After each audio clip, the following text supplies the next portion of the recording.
देखिए यह हमारा एक लेदर प्रोसेसिंग का ड्रम है। इस ड्रम में हमारा लेदर का हर एक स्टेप, जैसे हमारा सोकिंग है, फिर लाइमिंग है, फिर डिलाइमिंग है, फिर वेटिंग है, फिर पिकल है, फिर क्रूम टेनिंग है, ये जितना भी हमारा ऑपरेशंस है वो टोटली ऑपरेशन इसी में होता है। तो ये हमारा एक्चुअली यहाँ पे सोकिंग हो चुका है। जस्ट इसी ड्रम में मेरा सोकिंग कंप्लीट किए हैं। फिर ये जो मेरा ड्रम है इसमें हम लाइमिंग भी किए हैं। मेरा लाइमिंग भी कंप्लीट हो चुका है, देख रहे हैं आप। इसमें आपको पता चलता होगा इसमें टोटली हमारा जो भी हेयर्स था वो टोटल बाहर निकल चुका है। और अब हमारा जो नेक्स्ट ऑपरेशन होता है लाइमिंग के बाद जो हमारा डिलाइमिंग होता है, वो डिलाइमिंग ऑपरेशन मेरा यहाँ पे हो रहा है। और डिलाइमिंग में हमारा जो डिलाइमिंग एजेंट होते हैं, जैसे हम यहाँ पे इसमें साल्ट का यूज किए हैं और मेटाबाइसल्फेट का यूज किए हैं और अमोनियम क्लोराइड का यूज किए हैं। तो ये तीनों का अलग अलग हमारे पास परसेंटेज था। 2% हम साल्ट लिए हैं, 0.5% हम मेटाबाइसल्फेट लिए हैं और 1.8% हमने लिए हैं ये अमोनियम क्लोराइड लिए हैं। और ये तीनों एक साथ लेकर वज़न करके अकॉर्डिंग टू हमारा जो वेट था इस रो हाइट्स का, इस वेट के हाइट के अकॉर्डिंग हम इसमें डाल दिए हैं। डाल के और इस ड्रम को हम ऑन कर दिए हैं। इसमें पानी का परसेंटेज हमको होना चाहिए अप्रॉक्सीमेट 100%। 100% हम पानी लेकर ड्रम में डाले हैं और ये ड्रम अब रन कर दिए हैं। ये ड्रम मेरा चलेगा 3 घंटा में। मेरा एक्चुअली क्या हो जाएगा, मेरा डिलाइमिंग प्रोसेस कंप्लीट हो जाएगा। डिलाइमिंग जैसे कंप्लीट होगा हम इसको चेक करेंगे। डिलाइमिंग कंप्लीट होने के लिए इसका पीएच देखना होगा। पीएच देखने के लिए इसमें हमारा क्या बोलते हैं कि जो पीएच इंडिकेटर का इसमें यूज होता है वो हमारा उस पीएच इंडिकेटर का नाम होता है फेनोफिथिलीन। हमारा यहाँ एग्जैक्ट पीएच होगा 8 से 9, यानी 8.5 ही अगर हमारे पास आएगा तो मेरा वो एग्जैक्ट पीएच होगा। हम उसको चेक कर लेंगे फेनोफिथिलीन से। चेक करने के बाद हम इसको जैसे ही हमको लग जाएगा कि हमारे पास 8.5 पीएच आ गया, मतलब 8 से 9 के बीच में आ गया, तो फिर हम इसको वॉश कर लेंगे।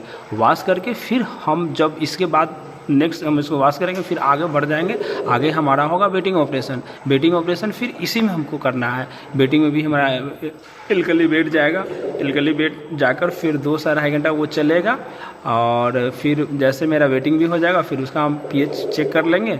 फिर पीएच चेक करेंगे, जैसे हमारा वहाँ पर उसका भी सेम हमारा पीएच आना चाहिए 8.5 के करीब, उसका भी आना चाहिए। 8 से 8.5 आता है तो वहाँ पे भी उसका हम पीएच चेक करेंगे। और इसके बाद जैसे हम और आगे बढ़ेंगे तो हमारे पास एक और ऑपरेशन आएगा। जो ऑपरेशन हमारा होता है पिकल, जिसमें हम क्या पिकल एक्चुअली हम हाइड्रोलाइज होता है हमारा साल्ट और एसिड का। तो वही साल्ट और सल्फ्यूरिक एसिड ये दोनों हम डालेंगे। दोनों का परसेंटेज अलग अलग होता है। जैसे हम साल्ट 6% डालते हैं, जबकि सल्फ्यूरिक एसिड 1.2 से 1.5 के अप्रॉक्सीमेट हम डालते हैं। पिकल करते हैं। पिकल हमारा 3.5 घंटा का प्रोसेस होता है। 3.5 घंटा के बाद हम उसका पीएच देख लेते हैं और पीएच फिर हम बस वही हमारे पास जो इंडिकेटर होता है फेनोफिथिलीन उसका यही यूज करते हैं। उससे हम उसका पीएच देख लेते हैं।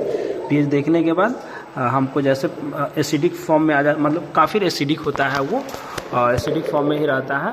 और जैसे उसका पीएच हमारे पास रहेगा वो 2.5 से 2.8 रहेगा उसका पीएच। तो पीएच रहेगा फिर हम उसके अकॉर्डिंग हमारे पास हम देख लेंगे कि हमारा पीएच इतना है कि नहीं। अगर उतना रहेगा तो फिर हम आगे नेक्स्ट ऑपरेशन कर देंगे। वो हमारा होगा क्रूम टेनिंग। क्रूम टेनिंग में हमारे पास जो ऑपरेशन क्रूम टेनिंग में हम बेसिक क्रूम सल्फेट होता है, सोडियम फॉर्मेट होता है और हम हाइपो का भी यूज करते हैं। लेकिन शुरुआत में बेसिक क्रूम सल्फेट का जब हम ये करते हैं तो हम बेसिक क्रूम सल्फेट और सोडियम फॉर्मेट 2 केमिकल डाल के हम क्या करते हैं, टैनिंग करते हैं। जिसमें हम टैनिंग बहुत सारा ऑपरेशन टैनिंग जो हमारा होता है वो डिफरेंट टाइप में हो सकता है। जैसे टैनिंग हमारे होता है, एक टैनिंग हम क्रूम टैनिंग करते हैं, एक हमारा क्रूम फ्री टैनिंग होता है, एक हमारे पास एल्डिहाइड टैनिंग होता है, एक हमारे पास पॉलीफॉस्फेट टैनिंग होता है, एक हमारे पास सिलिका टैनिंग होता है, एक हमारे पास टिटेनियम टैनिंग होता है, एक हमारे पास कॉम्बिनेशन टैनिंग होता है, एक हमारे पास जाइकोनियम होता है, फिर एगो हमारा एल्युमिनियम होता है। तो इस तरह से हमारे पास टैनिंग भी 7-8 टाइप का होते हैं। हर टैनिंग के लिए डिफरेंट टाइप का हमारा केमिकल का यूज करना पड़ता है।